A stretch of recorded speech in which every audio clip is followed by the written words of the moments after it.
السلام علیکم ویورز، کیسے ہیں آپ؟ کل میں ویڈیو ریلیز نہیں کر سکی، لیکن آج انشاءاللہ ریلیز ہو جائے گی۔ آج میرے ایک بہت پیارے جاننے والے انہوں نے کہا تھا کہ کانسٹیپیشن پہ بنائیں، یعنی قبض پہ۔ یہ ایک بہت ہی کامن موضوع ہے اور بہت ہی کامن مسئلہ ہے۔ تو آج کا جو میری ویڈیو ہے یہ قبض پہ، اور مے بی اگلی بھی اسی سے ریلیٹڈ ہو، کیونکہ قبض ایک ایسا موضوع جس کو احاطہ کرنے کے لیے مجھے کافی چیزیں بتانی پڑیں گی، اور میری ویڈیو تھوڑی سی لمبی ہو سکتی ہے۔ سب سے پہلے تو ہمیں یہ جاننا چاہیے کہ قبض ہوتی کیسے ہے، اور اس کے ذمہ دار جو ہے وہ چند عناصر ہیں۔ ایک تو ہمارا سب سے پہلے اندرونی نظام جو ہے، اس میں یہ ہوتا ہے کہ آیا ہمارے جو نظامی نظام کے متعلق جو عضلات ہیں ان کی حرکت کہیں سست تو نہیں پڑ گئی، یا اندر ہمارے زیادہ سردی تو نہیں آ گئی۔ اس سے بھی اندرونی جو عضلات اور مطلوبہ اعضاء ہوتے ہیں، آرگنز ہوتے ہیں، ان کی عضلات، ان کی حرکت ڈھیلی پڑ جاتی ہے۔ یا پھر وہ گیسٹرک جوس جس سے غذا ہضم ہوتی ہے ہمارے معدے میں جو ہوتا ہے، کہیں وہ تو کم نہیں ہو گیا، یا پھر جو پتے سے ہمارے خوراک یا چکنائی کو ہضم کرنے کے لیے جو سفراغ گرتا ہے، کہیں وہ اس میں تو نہیں کوئی کمی بیشی ہو گئی۔ یہ تو ہو گئی ہماری اندرونی معاملات۔ اس میں بہت سی چیزیں شامل ہیں جن سے یہ قبض کسی ایک چیز کی وجہ سے نہیں ہوتی۔ ہمیں اس بات پہ غور کرنا چاہیے، اور بجائے ڈاکٹروں کے پیچھے یا حکماء کے پیچھے جانے کے ہم خود ہی اپنا علاج کر سکتے ہیں۔ لیکن ہمیں صرف اپنی اس بات کا پتہ ہونا چاہیے کہ ہمیں یہ والی بیماری کیوں ہے۔ قبض ایک ایسی بیماری ہے جس کو سب اس بات پہ متفق ہیں، ڈاکٹر، حکیم، بلکہ شروع سے یہ چلا آ رہا ہے کہ یہ جو بیماری ہے سب بیماریوں کی ماں ہے۔ ہمارے نبی کریم آقا دو جہاں کا فرمان ہے کہ معدے کے ساتھ تمام بدن کی نالیاں جڑی ہوتی ہیں، تو جو معدے میں ہوگا وہ پوری باڈی پہ اس کے اثرات مرتب ہوں گے۔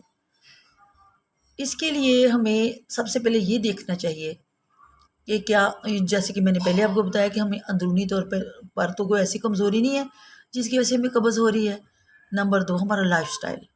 آیا ہم آرام زیادہ کرتے ہیں، بیٹھ کے زیادہ کام کرتے ہیں، اور کس طرح کی ہم غذا کھاتے ہیں، اور ایکسرسائز کرتے ہیں کہ نہیں کرتے، یہ بہت زیادہ اس میں کاؤنٹ ہوتا ہے۔ یہ چیزیں ہماری قبض کا باعث بنتی ہیں اگر یہ ایکول نہ ہوں تو۔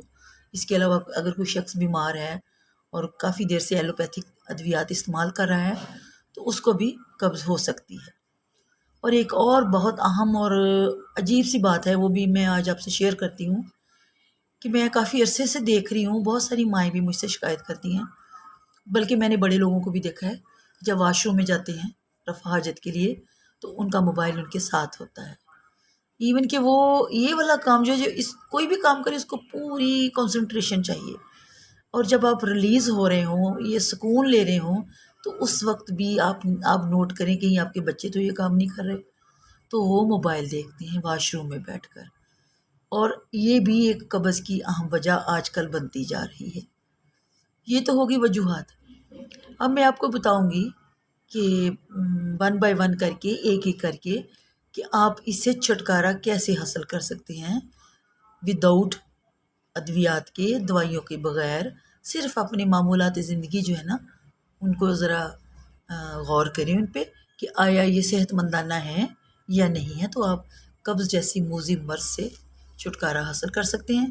اور پھر میں آپ کو یہ بتاؤں گی کہ قبض سے ہمیں کون کون سی بیماری لگ سکتی ہے، اور اینڈ پہ میں آپ کو بتاؤں گی کہ ہمیں کون کون سی غذائیں کھانی چاہیے جو آپ کو قبض میں ریلیف دیں۔ نمبر 1، آپ نے اپنی غذا میں پھل اور سبزیوں کو خصوصی اہمیت دینی ہے۔ آپ کچی سبزیاں کھائیں، بلکہ دوپہر کا کھانا سکپ کریں اور سلاد بنا کے کھائیں۔ اسی طرح فروٹ کا استعمال کریں، ریشے دار فروٹ کا استعمال کریں، تو وہ انشاءاللہ آپ کی اندرونی جو تڑیاں ہیں ان کو ایسے دھو دے گا جیسے پانی سے کوئی چیز دھل جاتی ہے۔ اب پھلوں میں آپ امرود، انگور، خربوزہ اور اس طرح کی کنو وغیرہ، آم، یہ سب چیزیں جو ہیں قبض کشا ہیں۔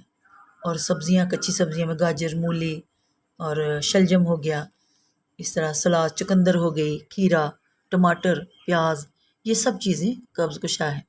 اگر آپ دائمی قبض کا شکار ہیں تو آپ میرے کہنے پہ 2-3 دن، صرف 2-3 دن ایک ہفتے میں، سردیاں مطلب اب آ رہی ہیں تو اگر سردیوں کی سبزیاں ہیں تو دوپہر کو صرف یہی کھائیں، آپ دیکھیں گے کہ تھوڑے عرصے بعد ہی آپ کا مسئلہ حل ہو گیا ہے۔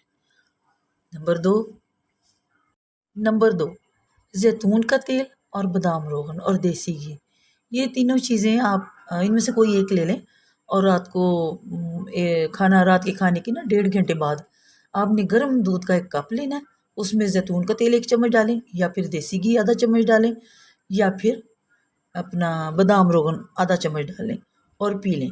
اس کے بعد آپ نے پانی نہیں پینا۔ نمبر 3 پہ میں آپ کو ایک ہلکی پھلکی سی یہ جڑی بوٹیاں ہی ہیں ادویات کے متعلق بتاتی ہوں۔ گلقند سب کو پتہ ہے، اس کا یہ گلاب سے بنتا ہے، گلقند اور اسپول۔ آپ نے یہ بھی رات کو استعمال کرنا ہے، رات کے کھانے کے 1.5 گھنٹے بعد 1 چمچ بڑا چمچ لے لیں، یا پھر 2 ہلکے ہلکے چمچ لے لیں گلقند کے، کھا کے اوپر سے گرم گرم دودھ پی لیں، چینی بھی شک نہ ڈالیں کیونکہ گلقند ویسے ہی میٹھا ہوتا ہے، یا پھر گرم گرم دودھ کے گلاس میں 1.5 چمچ یا 1 چمچ اسبگول کا بھگو دیں اور اس کو نیم گرم حالت میں آپ کھا لیں۔ یہ بھی بہت ہی افیکٹو ہے، بجائے آپ زیادہ کمپلیکیٹڈ ادویات میں پڑنے کے، آپ یہ آسان سی چیزیں کھائیں، اس سے آپ کی باڈی کو بھی کوئی فرق نہیں پڑے گا اور اس کا سائیڈ افیکٹ بھی کوئی نہیں، یہ بھی آپ ہفتہ یا 10 دن استعمال کریں۔ نمبر 4 پہ آپ انجیر کو رکھیں، اور بھی کافی فروٹ ہیں، وہ میں نے تقریباً ٹوٹلی کہہ دیا، لیکن خاص طور پر قبض کے لیے انجیر بہت ہی اچھی چیز ہے۔ اس میں جو دانے ہوتے ہیں وہ خاص طور پر انسان کو اندرونی گندگی سے نجات دیتے ہیں۔ آپ نے حسب مطلب ضرورت 3 انجیر لے لیں، آپ رات کو سوتے وقت کھا کے اچھی طرح چبا کے اوپر سے گرم دودھ پی لینا ہے، اس سے بھی آپ کی قبض دور ہو جائے گی۔ اور اس کے علاوہ میں آپ کو 2 چیزیں اور بتا دیتی ہوں، یہ بھی بہت ہی اعلیٰ قسم کا کہ ملین ہے۔ ملین سے مراد کہ آپ کے اندرونی پیٹ کو نرم کریں گے یہ، اور گندگی کو نکال دیں گے۔ یہ مربع ہے، مربع حلیلہ اور مربع ہرڑ۔ مربع حلیلہ یہ آپ کو کسی بھی پنسار سے مل جائے گا، یہ قدرت کی طرف سے بہت بڑا تحفہ ہے۔ تو آپ نے 2 ہرڑ اور 1 مربع حلیلہ، یا پھر 2 مربع حلیلہ اور مطلب علیحدہ بھی کھا سکتے ہیں، تو 2 کر کے آپ کھا لیں۔ اس کے بعد آپ نے یہ گرم دودھ پی لینا ہے، اس سے بھی آپ کو اندرونی طور پہ بہت فائدہ پہنچے گا۔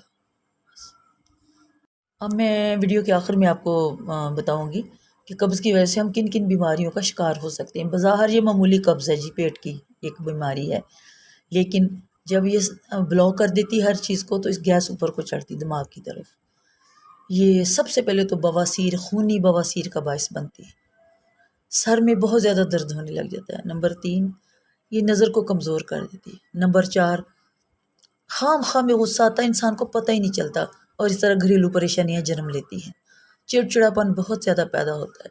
بعض مرتبہ دل کی دھڑکن جو وہ بڑھ جاتی ہے، اور ایسے لگتا ہے جیسے ہمارے دل کو تکلیف ہو رہی ہے۔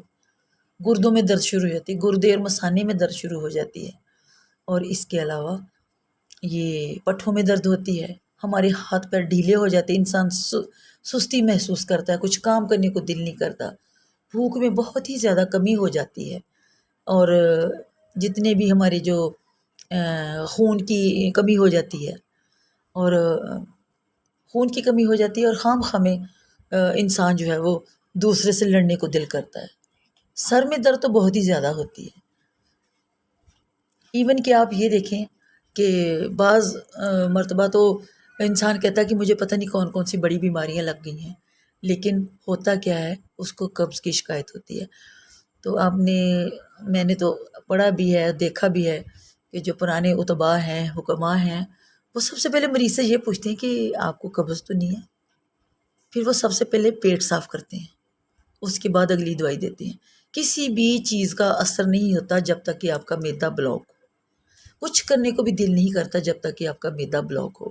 تو برائے مہربانی جو میں نے بڑی آسان پیرائے میں آپ کو قبض کے متعلق مختصر جو چیزیں بتائی ہیں، آپ ان پہ عمل کریں، اپنی غذا کو سادہ بنائیں، اور سب سے زیادہ اہمیت میں اس بات پہ دوں گی، مجھے اینڈ پہ یاد آیا کہ میدے کی یا بازار کا جو آٹا ہے وہ ختم کریں اپنی زندگی سے، اور بورے والی روٹی کھائیں، جو گندم کا چھلکا ہوتا ہے وہ گندم کے چھلکے والی روٹی کھائیں، دلیا، جو کا اور گندم کا یہ اپنی زندگی میں شامل کریں، اور پیور غذا کھائیں، پیور زندگی جئیں، اور اللہ آپ کا حامی و ناصر ہو، آپ کو صحیح انتخاب کی توفیق دے، اور آپ جو بھی میں نے چیزیں بتائیں ان پہ عمل کریں، اور اگر کسی بھی بات کی آپ کو سمجھ نہ آئے یا مجھ سے کوئی بات پوچھنا چاہیں تو آپ کمنٹس کر کے پوچھ لیں۔